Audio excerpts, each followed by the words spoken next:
Oikein mukavaa päivää ja tervetuloa uuden videon pariin.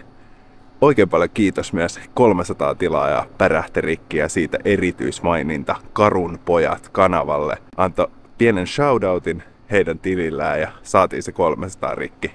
Lämmin kiitos tästä. Kohti 500 ja niin kuin lupailin, niin silloin tehdään jotain isoa. Viime videosta poiketen tänään on ihan helkkari hyvä päivä. Jotenkin uskomaton fiilis. Ja vitsi toi äskeinen video, minkä tuossa alussa näitte, niin mulla on jotenkin semmonen fiilinki, että siitä tuli ihan älyttömän makea. Ja ainakin itse on tyytyväinen. Se on aina vähän niin ja näin, että arvostaako jengi YouTuben puolella semmoista hienoa sinemaattista videota, mutta itse on visuaalinen henkilö ja rakastan, jos kuva on makeeta, niin kuin varmaan tiedätte. Rintaa kävin reenaamassa ja vähän otin olkapäätä loppuun. Ja siis sen viime videon kaverin inspiroimana, kenestä selitin, että tuli juttelemaan valokuvaamisesta, niin uskalsin vihdoin ottaa tommosen ison kolmialan mukaan salille. Ja no kyllähän se kuva paljon parempaa on, kun saat sen kameran korkealle, eikä tarvi aina tuolta alaviistosta kuvailla. Otan myös parhaillaan just vastausta seuraavan Podataan podarien kanssa videosarjan henkilöltä, että koska saadaan reenit lyötyä lukkoon hänen kanssaan. Toivottavasti ASAP alkuviikosta, mutta jos venyy loppuviikkoon, niin sitten se venyy seuraavalle viikolle se video, mutta se on kuitenkin tulossa. Mitäs tänään? Tänään olisi ohjelmassa hyvin rento päivä. Nyt seuraavaksi käyn heittää kotiin kamppeet. Pitää käydä kaupungilla. Mulla on jotenkin postin kanssa semmonen tilanne, että postin henkilökunta tai kuka niitä paketteja jotenkin lajittelee, niin se vihaa mua se ihminen. Viimeksi mun paketti meni silleen kilsan väärään postiin. No se ei ollut paha, mutta siinä kesti kuitenkin aika kauan, että se saatiin selvitettyä, että mä sain sen oikeaan osoitteeseen. Ois pitänyt alun perin vaan hakea sieltä. Mutta nyt jostain syystä mun paketti on mennyt keskustan pääpostiin, mihin sen ei todellakaan niinku pitäisi mennä, joka on ihan helkkari outo juttu. Mutta sinne siis suunta tästä ja ajattelin käydä jotain sapuskaa syömässä samalla. Tällä kertaa tosin ei ole tilattu mitään lisäravinteita, vaan ihan perus kevätvaatetta, mutta voin nekin tähän videolle esitellä, jos jotain mahdollisesti kiinnostaa. Sitten kotiin suihkuu, vähän freesaantuu ja sitten mutsin ja kummipojan kanssa katsoo salibändifinaalia. Tänään olisi Oilers Classic ja tänään on mahdollisuus, että toi sarja ratkee nyt Oilersin puolelle.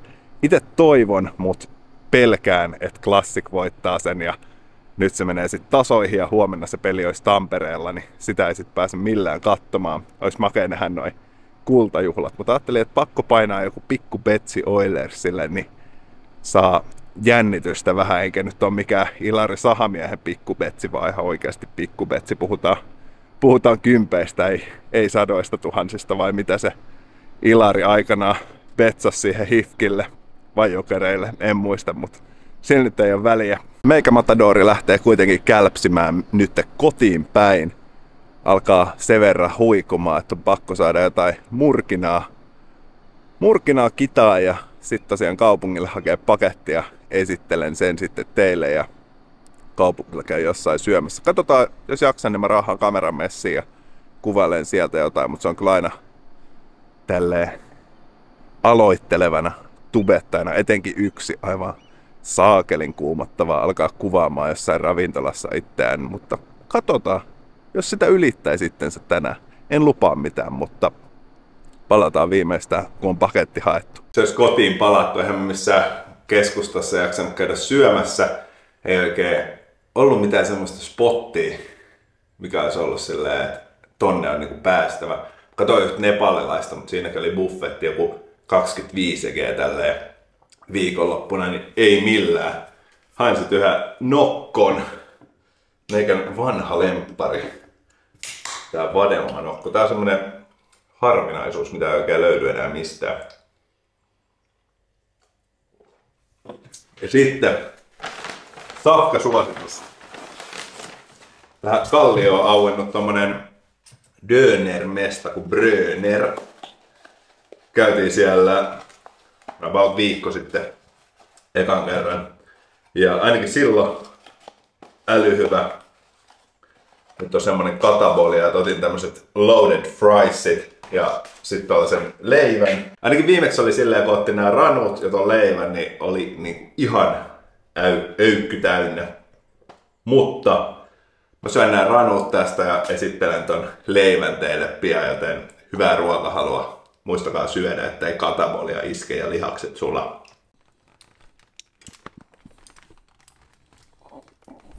Miksi ruoka ei koskaan näytä kamerassa niin hyvältä?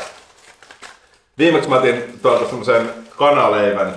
Se on niin suosittu tällä alussa, ainakin tällä alussa, että sieltä oli kokonaan tää nauta loppu, tai nauta karitsa, olisiko ollut. Se oli vaan kanaa saatavilla. Mä ajattelin, että nyt tähän aikaan on pakko olla tätä nautaa. Tää on siis niin sanotusti autenttista sellaista Berliinin döner-kebabia, eli ei mitään tekemistä sellaisten peruspizzakebuloiden kanssa. Testataan tää nauta. Mä kerron kohta, että kumpi on parempi, kana vai liha. Kyllä se lihava on liha. Uskomatonta, miten paljon enemmän niinku tässä on makua vielä kuin siinä kanassa. Se on vaan niinku, miksi mä itse tykkään punaisesta lihasta, niin se tuo niin paljon makua ruokaan enemmän kuin kana. Ja vitsi, tää on hyvä. Ja siis nämä leivät on joku silleen 12 €. Eli ei mikään niinku, ei nyt mikään halpa voi sanoa, mutta sitten taas silleen Suomen hintataso on nykyään safkaksi mun mielestä silleen kohtuuhintainen. Ja tää on semmonen annos tosiaan, kuten sanoinkin, niin tää pelkkä leipä riittää sulle. Eli tälläkin saa sen nälän tapettua ja siirrettyä. Eli ei läheskään sieltä pahimmasta päästä hinnaltaan. Maku ihan uskomaton. Jos satut pörräämään Kalliossa päin, niin suosittelen testaamaan lämpimästi, joten ihan ilmanen shoutout tälle ravintolalle. Jatketaan syömistä, katsotaan pian mitä vaatteita tuli tilailtua. Oli kyllä törkysen hyvää ja nyt jaksaa sitten. Tänään on vähän tämmönen huono ruokapäivä taas kerran. Tai taas kerran, ihan kun näissä jotenkin tosi tyypillisiä, ei missään tapauksessa. Mutta huono ruokapäivä kuitenkin, koska mennään sinne säbäotteluun, se alkaa 5. Kello on nyt silleen about 2, joten ei mitään hajua, koska seuraavaksi tulee syötyä. Siksi tommonen vähän isompi tankkaus tekee oikein mainiota tähän väliin. Tilasin tosiaan kevätkledjua, niin kuin sanoin. Farkut. Kaikki farkut on mennyt jostain syystä pieneksi. Se on tavallaan positiivinen ongelma tässä harrastuksessa, jos reisistä alkaa kiristää. Toki se voi olla myös syytä, että on vaan lihonnut, mutta siihen mä en usko. Toiset farkut. Katoin, että nämä olisi eri väriä, mutta aika saman sävyydet nämä on.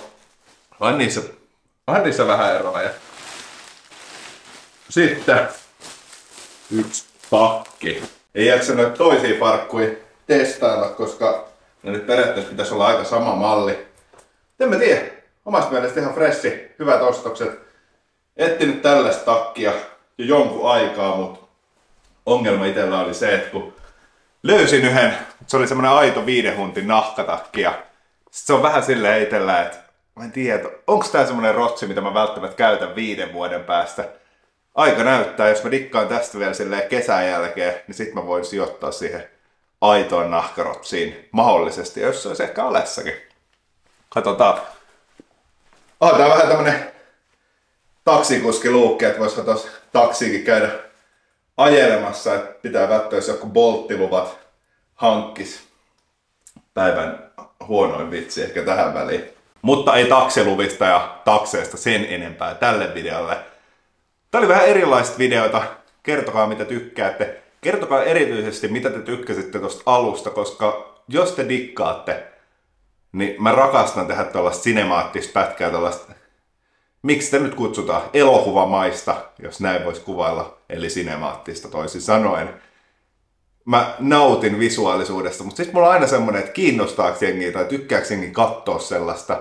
Toisaalta mähän on se, joka ohjaa tätä kanavaa, eli mä päätän tavallaan mitä täällä tapahtuu ja mihin suuntaan tää menee, mutta totta kai mua kiinnostaa teidän mielipiteet suuresti. Katsotaan milloin saadaan seuraava Podataan Podarien kanssa ja yritän sitten vielä vapuksi painaa yhtä videota eetteriin mahdollisesti. Pidetään ainakin sormet ristissä sen osalta. Se pitäisi kuvata sitten, kun tää video tulee ulos sunnuntaina, niin joku maanantaina tai tiistaina tai sitten ehkä silleen keskiviikkona.